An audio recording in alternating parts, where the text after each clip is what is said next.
Hi, my name is Eileen Aguilar, and my perspective speech will be on immigration and the impact that immigrants have on America and the Latinx community. So, according to The Hill by Zach Butterick, 2019, more deportations occurred during the Obama presidency at 1.18 million than the current Trump presidency has. As part of the Latino community, it is our job to protect our community in different ways as possible. One major weapon that has never been defeated is knowledge. If we inform ourselves about immigration policies and what to do in certain situations, we can benefit our community a great amount. Being a member of the Latino community and coming from a family of all immigrants, I know from experience what undocumented individuals have to go through day to day just to remain in the country. Deportation of undocumented workers in the U.S. reduces the size of our community, only making it harder for us to stick together and fight for the rights of immigrants. Families within our community will be torn apart and might not ever be able to reunite with each other again. To begin with, we need to be open-minded when we listen and talk about immigration issues. Families are being torn apart, and more of our Latino community is suffering from the deportations of our people. The reason this issue is ongoing is because people are not informed about their basic rights, and ICE officials are bending laws and taking more and more people into custody due to past issues. ICE officials are more interested in chasing after hardworking immigrants than those immigrants that come here with no intent to work except to cause harm and trouble to others. In a video found on YouTube, a woman named Sylvia cries when she is told that she has 2 weeks to leave the country. She has never had any trouble with the law. Her and her husband have worked honest jobs since the day they arrived in America. They pay taxes and do everything else U.S. citizens do. Now, the issue is not only leaving to a country that seems foreign to them, but now they have a family and a home in the United States. They're going to be leaving kids behind.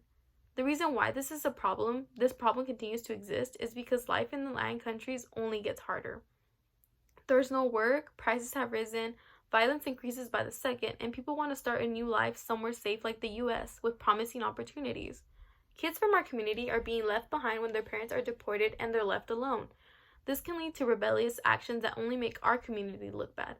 If we know what to do to help our community, it won't be as affected, and it'll only unite us and make us stronger together. In addition to the information presented, we don't have to become immigration lawyers, but we do have to obtain some information about immigration laws and rights that benefit our members from our community.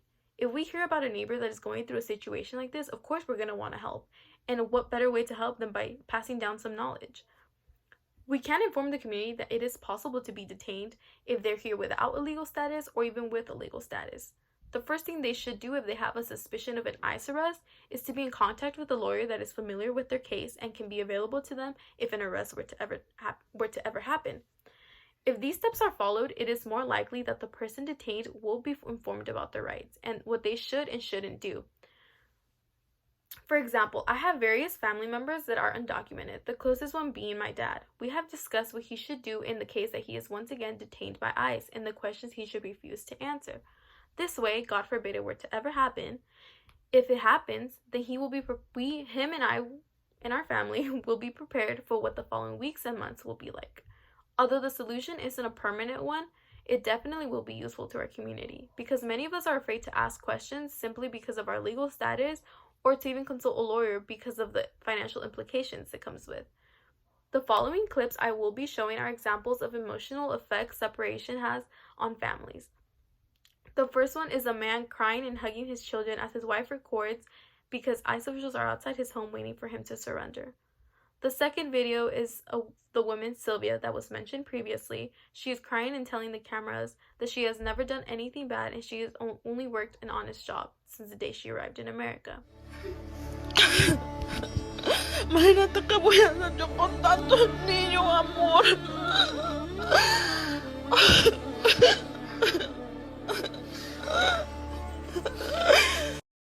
Was that everything we've got through our own hard work. We've never done anything wrong. An estimated 11 million. If we share the information we are learning, we can help out the undocumented members of our community during these hard times, and they can feel a little bit at peace, at least knowing their basic rights. The less our community is informed, it will be easier for them to fall into the traps of ICE officials, and that will only jeopardize their eligibility to remain in the U.S. throughout their legal proceedings. We can avoid misinterpretations and small mistakes that can make a huge impact on one's status and help out our family and friends from the community so that they know the right thing to do if they were ever to find themselves in a situation like this. This is all significant because the more knowledge we share and know, we can make our community aware. No matter our legal status, ICE does have the right to detain us if they are unsure of our legal status. According to the Immigration Defense Program in 2018, when detained, we must remain silent unless asked questions. One must be prepared with a plan with a lawyer in case a situation like this will arise. We need to remember that this can help out someone in our community that we never thought about.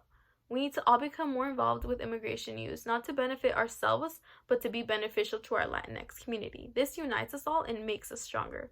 As I said previously, coming from an immigrant parent, any information regarding immigration laws is extremely important to me because that way I can pass down my knowledge to my dad and prepare him at least mentally for things that can happen and the way he should act. Let's think about all the families that will benefit from this information. Kids will know what to expect, and we can at least try to mentally prepare them for the things that may happen or that are possible in our community. Thank you all for listening to my speech, and I hope that some of this information was useful to you and that you can pass this down to our community. Thank you.